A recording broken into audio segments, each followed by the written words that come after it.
우리 잠깐 기도하겠습니다. 사랑의 하나님 감사합니다. 오늘 이 새벽도 저희들 주 앞으로 불러주시고 주님 앞에 우리의 모든 것을 내려놓고 기도하며 그 주님께 나의 삶을 또한 나의 미래를 나의 앞날을 맡기게 해주심 감사합니다. 언제나 저희들의 삶에 인도하시는 분 또한 주인 되시는 분은 하나님 예수 그리스도이심을 늘 기억하는 우리 모두가 되게 하여 주시옵소서. 주님을 더욱더 사랑하게 하시고 주님 앞에 더욱더 나의 삶의 모든 것들을 쏟아놓음을 통하여서 주님과의 깊은 교제를 이룰 수 있는 우리의 모습이 되기를 간절히 소원합니다. 내 안에 있는 삶의 주인이 되시는 예수께 집중할 수 있는 우리가 될 수 있도록 하나님 인도하여 주시고 또 우리의 마음속에 그러한 귀하고 선한 마음을 창조하여 주셔서 하나님을 알아가고자 예수를 닮아가고자 또한 예수를 깨닫고자 늘 우리들의 스스로의 삶을 되돌아보는 우리의 겸손함 또한 허락하여 주시옵소서. 오늘 저희들 그렇게 주님을 의지하고 또한 주님을 바라보며 묵상하고자 말씀 앞에 나아갑니다. 말씀 속에 우리들의 삶을 비추어 보게 하시고 나의 삶의 모든 것이 말씀 속에서 발견되어지는 하나님의 뜻대로 이루어지는 삶이 될 수 있도록 내 자아를 내려놓게 하시고 주님께서 우리의 삶을 온전하게 인도하실 수 있도록 나의 마음의 중심을 주께 내어드리는 우리 모두의 시간 될 수 있도록 하나님 이 시간 함께 하시고 우리 각 사람 마음 가운데 성령으로 역사하여 주시옵소서. 이 모든 말씀 예수 그리스도 이름으로 간절히 기도합니다. 아멘. 하나님 말씀 함께 보겠습니다. 하나님 말씀 누가복음 23장 1절부터 12절까지 말씀입니다.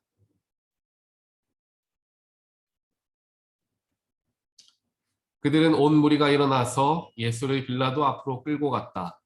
그들이 예수를 고발하여 말하기를 우리가 보니 이 사람은 우리 민족을 오도하고 황제에게 세금 바치는 것을 반대하고 자칭 그리스도 곧 왕이라고 하였습니다. 그래서 빌라도가 예수께 물었다. 당신이 유대인의 왕이요? 예수께서 빌라도에게 대답하셨다. 당신이 그렇게 말하고 있소. 빌라도가 대제사장들과 무리들에게 말하였다. 내가 보니 이 사람에게는 아무 죄도 없소. 그러나 그들은 이렇게 주장하였다. 그 사람은 갈릴리에서 시작해서 여기에 이르기까지 온 유대를 누비면서 가르치며 백성을 선동하고 있습니다. 빌라도가 이 말을 듣고서 물었다. 이 사람이 갈릴리 사람이요? 그는 예수가 헤롯의 관할에 속한 것을 알고서 예수를 헤롯에게 보냈는데 마침 그때에 헤롯이 예루살렘에 있었다. 헤롯은 예수를 보고 매우 기뻐하였다. 그는 예수의 소문을 들었으므로 오래전부터 예수를 보고자 하였고 또 그는 예수가 어떤 기적을 일으키는 것을 보고 싶어 하였다. 그래서 그는 예수께 여러 말로 물어보았다. 그러나 예수께서는 그에게 아무 대답도 하지 않으셨다. 그런데 대제사장들과 율법학자들이 곁에 서 있다가 예수를 맹렬하게 고발하였다. 헤롯은 자기 호위병들과 함께 예수를 모욕하고 조롱하였다. 그런 다음에 예수에게 화려한 옷을 입혀서 빌라도에게 도로 보냈다. 헤롯과 빌라도가 전에는 서로 원수였으나 바로 그날에 서로 친구가 되었다. 아멘. 오늘 우리가 함께 보는 말씀은 예수님께서 이제 온 유대인들을 통하여서 고소를 당하시는 모습이 기록이 되어 있습니다. 유대인들의 이중적인 모습들은 아마 다들 성경을 통하여서 알고 계신 것과 같이 예수님께서 능력이 있으시고 예수가 메시아이시다 라고 이야기하며 예루살렘 성으로 입성하실 때 그들이 자신들의 옷을 바닥에 깔고 마치 왕이 들어오시는 것을 행차하시는 것을 기뻐하는 사람들과 같이 호산나 호산나 다윗의 자손이여 라고 외치며 예수의 오심을 모두가 반기고 찬양하였습니다.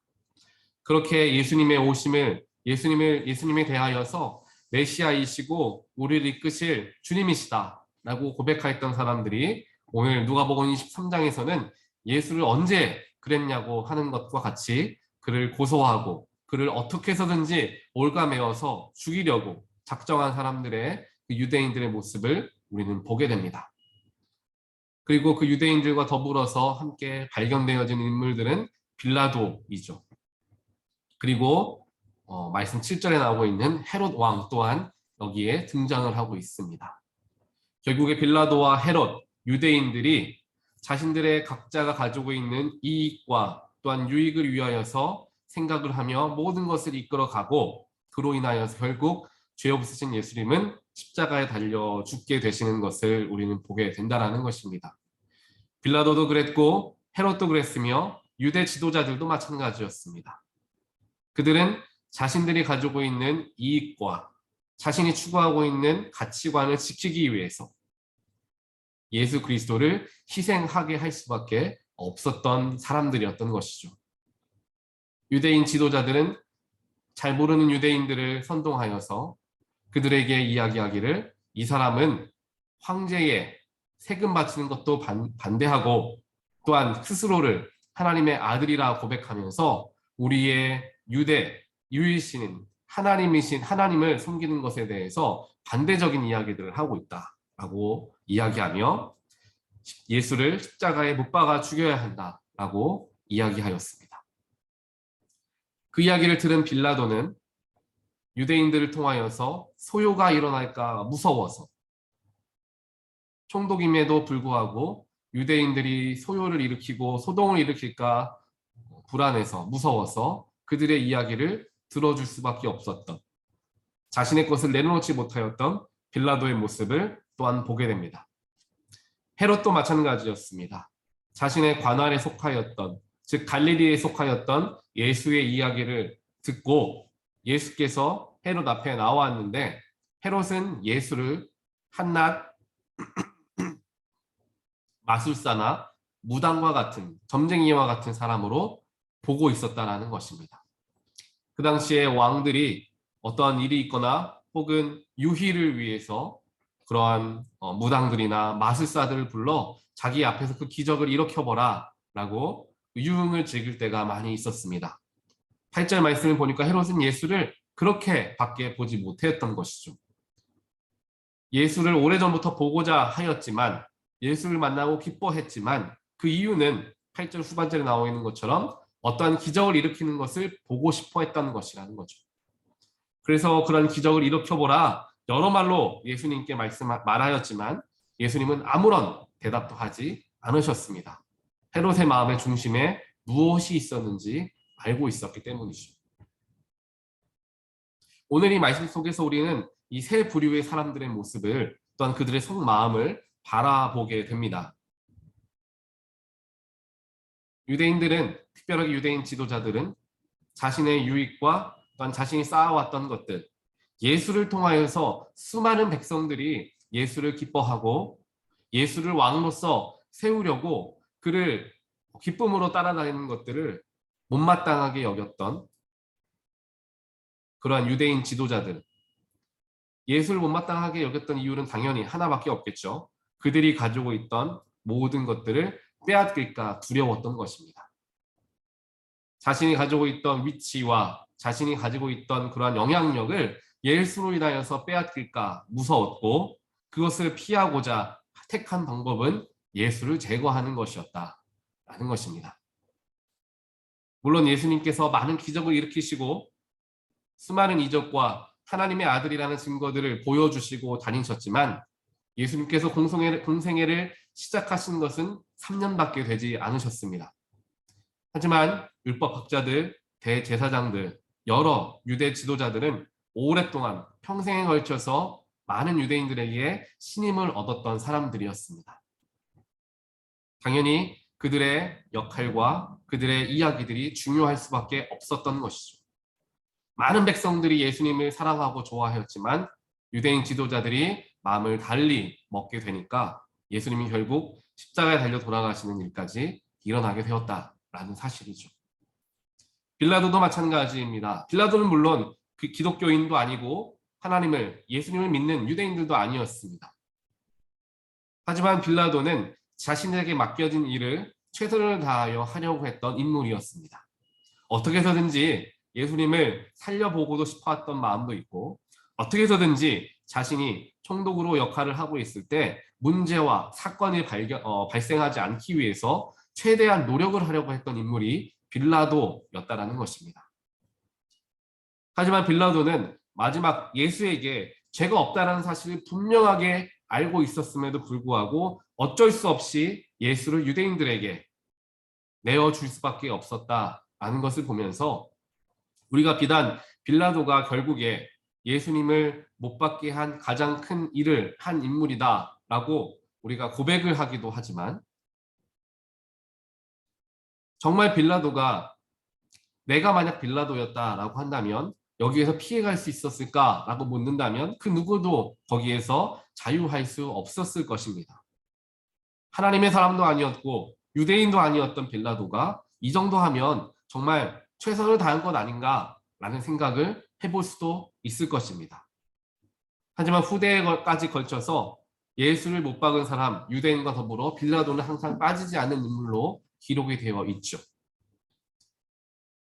헤롯 왕은 뭐 말할 것도 없을 정도로 부패하고 또한 타락한 인물이었기 때문에 예수를 그저 기적을 보는 인물, 기적을 일으키는 인물, 예수를 만나고 싶었고 예수를 보니까 기뻐했는데 그 모든 것의 중심에는 예수를 통하여 일어나는 기적, 예수가 주는 은혜, 예수가 준 축복을 얻기 위해서, 기쁨을 누리기 위해서, 희락을 누리기 위해서 그는 예수께로 나아갔다라는 것을 보게 된다는 것입니다. 예수를 좋아하긴 했지만 예수를 좋아하는 마음의 중심이 완전히 틀려먹었다라는 것이죠. 이와 같이 오늘 우리가 헤롯, 빌라도, 유대인들을 함께 바라보게 되면서 우리의 신앙의 모습을 다시 한번 되돌아보기를 원합니다. 말씀을 준비하면서 하나님께서 보셨을 때에 또한 신앙의 눈으로 보았을 때에 옳고 그름은 분명할 수밖에 없다라는 것을 발견할 수밖에 없게 되었습니다.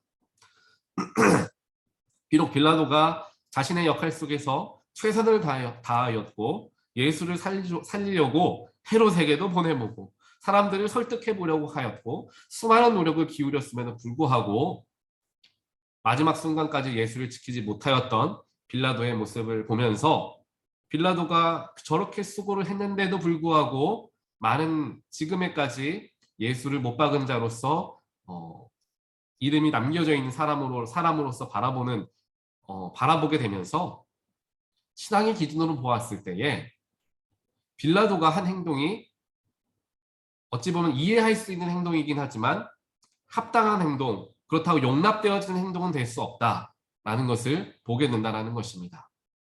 신앙이라는 것이 바로 이와 같습니다. 세상적으로는 이해할 수 있고 세상적으로는 또한 이해해주고 용서해줄 수 있는 문제들이 분명히 있습니다. 하지만 신앙적으로 보았을 때에는 그 신앙적인 가치관으로 보았을 때에는 분명한 기준을 가지고 우리가 바라보아야 한다는 것이죠. 죄라는 것 용서해 주면 좋고 죄라는 것 어떻게 해서든지 그 죄를 이해해 줄 수 있으면 좋겠죠. 하지만 성경적으로 보았을 때 어제 우리가 말씀을 보았던 것과 같이 말씀이라는 것은 칼과 같아서 심령과 골수를 쪼개는 것이다 라고 이야기하며 말씀, 즉 율법 안에 들어가지 못하면 죽음의 사망의 길에 빠질 수밖에 없다는 사실을 우리는 어제 말씀을 통하여 보게 되었습니다. 물론 그 이후에 예수께서 모든 것을 다 이제 회복시키시는 역사를 일으키셨죠. 그런데 이와 같은 눈들을 우리 신앙인들은 가지고 있어야 한다는 사실입니다. 신앙인으로서 일반 하나님을 믿지 않는 사람들에 비해서 더 높은 가치관과 또 높은 기준을 세상은 요구를 합니다. 왜냐? 기독교에서 또한 신앙인들이 그렇게 얘기를 하기 때문이죠. 예수는 사랑입니다. 우리는 서로 사랑해야 합니다. 우리는 서로 희생해야 합니다. 서로를 용납해야 합니다. 라고 이야기하는 사람들이 기독교인들이고 또한 기독교입니다. 그렇게 이야기하는 사람들을 바라보면서 하나님을 믿지 않는 자들, 기독교인들이 아닌 사람들은 그들에게 더욱 큰 가치관으로 대입하여 바라볼 수밖에 없다는 사실입니다. 그렇기 때문에 기독교인들이 혹은 교회가 세상이 보았을 때 도덕적이지 못한 행동들을 하고 있을 때 그들은 맹렬하게 비난하기 시작하는 것입니다. 이러한 비난함을 들으면서 어떤 기독교인들은 생각을 하겠죠. 우리도 똑같은 사람인데 왜 우리에게 이렇게 더 큰 기준을 가지고 우리를 판단하나? 우리도 똑같이 판단해주면 좋겠다라는 생각을 하는 사람들도 있을 것입니다. 하지만 그것은 옳은 말은 아닐 것이죠. 방금 제가 말씀을 드렸던 것 같이 평소에 항상 예수의 사랑, 예수의 십자가, 희생, 헌신 봉사에 대해서 이야기하던 자들이 잘못을 범하게 되었을 때 세상은 더욱 크게, 더욱 높은 기준을 가지고 그들을 판단할 수밖에 없다라는 것입니다. 그렇기 때문에 우리 신앙인들은, 우리 기독교인들은 다른 믿지 않은 사람들에 비해서 더 높은, 또 분명한 신앙적 기준을 가지고 있어야 한다는 것입니다. 이러한 신앙의 눈으로 보았을 때에 빌라도는 실패했다라고 우리는 이야기할 수 있겠죠. 비록 빌라도는 이 사태로 인하여서 자신의 총독의 자리에서 자리를 빼앗길 수도 있었을 수도 있고, 이 일을 잘 해결하지 못하면 또 예수를 살려주게 되면 자신이 어떻게 될지 모른 정말 절체절명의 위기다라고 생각을 할 수도 있었을 것입니다. 그렇기 때문에 인간적인 판단을 내릴 수밖에 없었던 것이다 라고 이야기하죠. 하지만 이러한 과정 속에서 자신의 유익을 위해서, 때로는 자신의 목숨을 지키기 위해서 결정하지 않고 하나님을 선택했던 인물도 수많은 인물들이 성경에는 기록되어 있습니다.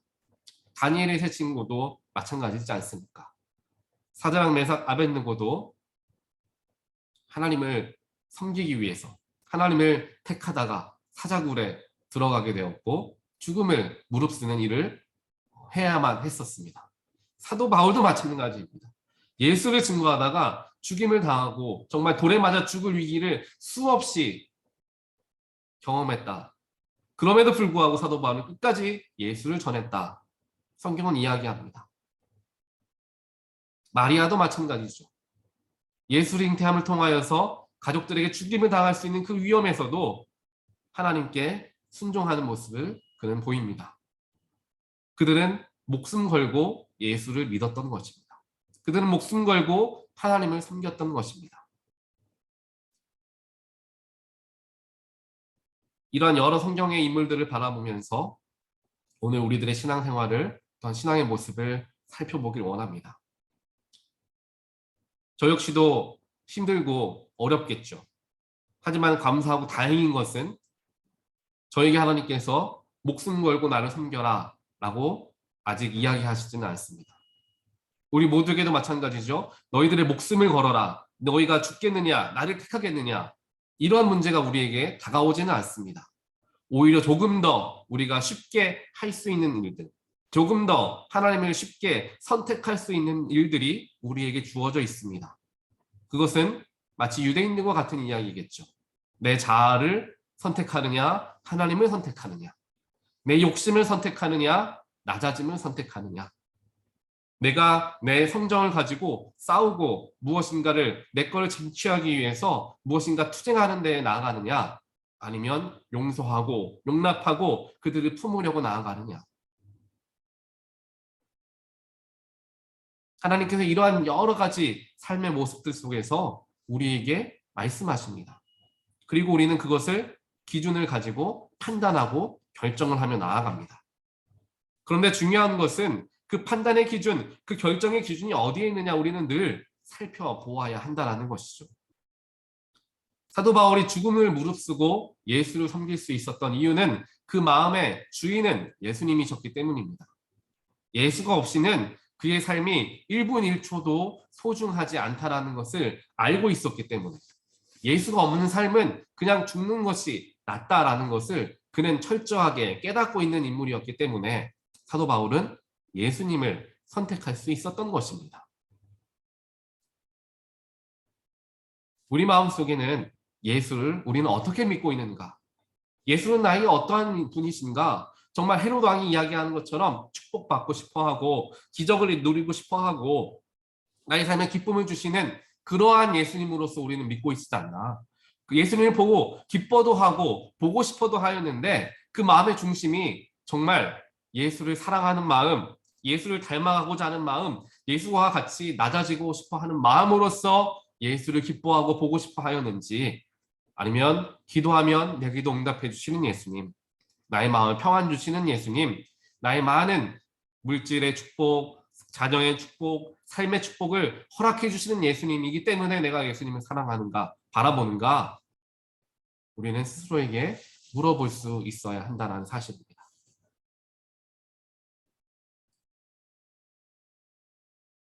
예수님을 우리는 더욱더 귀하게, 더욱 소중하게 생각하고 바라보아야 합니다. 신앙생활이라는 것이 결코 쉽지 않은 것이 신앙생활입니다. 날마다 깨어있지 않고 날마다 새로워지지 않으면 언제든지 우리는 세상에 물들 수 있고 언제든지 인간의 본성에 따라 휩쓸릴 수밖에 없는 우리는 연약한 사람들입니다. 그렇게 더욱 우리는 주님을 바라볼 수 있어야 하고 주님이 도대체 나의 삶에 어떠한 분이신가를 우리는 살필 수 있어야 합니다. 나에게 예수님은 누구입니까? 나는 예수님을 어떻게 바라봅니까? 예수님은 나의 삶에 어떠한 영향력을 미치십니까? 우리는 우리 스스로에게 늘 물으며 살아가야 합니다. 비록 우리가 연약하여서 육신의 정욕을 떨치기가 쉽지 않음으로 인하여서 실패할 때도 있고 자아가 앞설 때도 있고 내 욕심이 앞설 때도 분명히 있습니다. 하지만 그것을 깨닫는 자와 깨닫지 못하는 자가 있는데 성령께서 도우시고 함께 하시는 자들은 마음의 불편함을 허락하시죠. 그래, 내가 그 순간에는 이랬지만 내가 참 부족했다라는 것을 깨닫게 하시는 분이 바로 성령님이십니다. 하지만 성령님께서 역사하지 못하는 그런 사람들에게는 그런 마음조차도 생기지 못하겠죠. 오늘 예수님을 십자가에 못 박은 자들은 바로 저와 여러분들이다 라는 사실을 우리는 기억해야 합니다. 우리가 아니하였고 우리가 저 자리에 있었으면 아닙니다. 내가 목숨 걸고 예수를 지키겠습니다. 예수님 결코 십자가 달려 돌아가실 수 없습니다. 뛰쳐나가서 이야기할 수 있는 사람, 저 역시도 스스로를 되돌아볼 수밖에 없습니다. 누구도 예수님을 십자가 지키게 한 거에 대하여 자유할 수 있는 인물은 없을 것입니다. 그럼에도 불구하고 예수님은 이야기하시죠. 저들에게 죄를 묻지 마십시오. 오히려 예수님은 그들을 사랑으로서 덮어주셨습니다. 침을 뱉고 모욕하고 십자가를 못 박은 유대인들을 예수님은 오히려 사랑으로 그들을 용납해 주셨습니다. 우리도 마찬가지입니다. 예수님께서 그럼에도 불구하고 네가 나를 전심으로 아끼지 않고 전심을 다하여 나를 사랑하지 않아도 나는 너를 전심을 다하여 사랑한다. 나는 내 모든 걸 걸어서 너를 살리기를 원한다. 내가 죽어도 좋다. 내가 너를 살리기 위해서는 내가 죽어도 좋다. 그 삶을 예수님은 살으셨습니다. 그렇게 살아셨기 때문에 지금 오늘 우리가 예수로 인하여서 구원을 받은 것입니다. 우리에게 주어진 구원이 그냥 주어진 구원이 결코 아닙니다. 내가 너를 사랑한다. 내가 너를 살리기 위해서 내 목숨 바치겠다. 그 예수님의 결단함, 그 헌신함 때문에 우리는 구원을 받은 것이지 아무렇지도 않게 그냥 교회 다니기 시작하면서 구원 얻은 것 결코 아닙니다. 우리는 예수를 더욱 바라보아야 합니다. 우리는 예수를 더욱더 생각해야 하고 예수님이 얼마나 나의 삶에 귀중한 분이신지 우리는 늘 생각해야 합니다. 그런 마음으로 우리가 신앙생활을 하고 삶을 살아갈 때 예수가 우리 속에서 살아나기 시작합니다. 예수가 우리의 삶을 주장하기 시작합니다. 예수가 우리의 삶의 주인이 되시기 시작합니다. 나의 삶의 모든 것에 대한 결정 권한이 예수께 넘어가게 됩니다. 내 자아도 아니고 내 욕심도 아니고 내 경험도 아니라 예수께 맡겨지게 됩니다. 자연스럽게 헌신하게 되고 자연스럽게 용서하게 되며 자연스럽게 낮아지게 됩니다. 그러한 삶을 살아가라. 예수님은 오늘 우리에게 누가복음 23장 말씀을 허락해 주셨습니다. 사랑하는 성도 여러분, 우리가 이러한 자들이 되도록 늘 깨어서 기도하고 예수님께 더욱 집중하는, 예수를 사랑하는, 성도를 사랑하는, 교회를 사랑하는 우리 모두가 되기를 간절히 주님의 이름으로 축복드립니다. 잠깐 기도하겠습니다. 사랑의 하나님, 감사합니다. 오늘 우리 마음속에 다시 한번 우리의 마음의 중심을 살피게 하여 주시고, 내 안에 예수님은 누구인가? 나에게 예수님은 누구인가? 나는 예수님을 어떻게 생각하고 있는가? 예수님은 나의 삶에 어떠한 영향력을 미치고 있는가? 궁금하게 생각하고 삶을 되돌아보게 하여 주시면 감사합니다. 주님이 나의 삶의 주인이라고 그렇게 고백하지만 정말 주인인가? 우리의 삶의 부족함을 깨닫습니다. 누구도 결코 자유할 수 없는 이러한 상황 속에서 더욱더 우리가 우리의 부족함을 인정하고 예수께 나아가는 우리 모두가 되기를 소원합니다. 그래서 나의 삶을 주장하시는 분, 나의 삶을 이끄시는 분, 나의 삶의 큰 영향력으로서 동행하시는 분이 주님이심을 경험하고 체험하고 누리며 살아가는 더욱 깊은 믿음을 가진, 예수와 더욱 깊은 교제를 나누는, 하나님과 더욱 깊이 연결되어져 있는 놀라운 축복을 누리는 우리 모두가 될 수 있도록 우리 한 사람 한 사람 주님 이 시간 찾아가 주시고 우리 마음에 성령으로서 덧입혀 주시어서 정말 그 놀라운 축복을 누리며 이 세상을, 우리의 맡겨진 삶을, 우리에게 맡겨진 소명과 사명을 감사함으로 소중하게 감당하며 나아가는 우리 모두가 되게 하여 주시옵소서. 이 모든 말씀 예수 그리스도 이름으로 간절히 기도합니다. 아멘.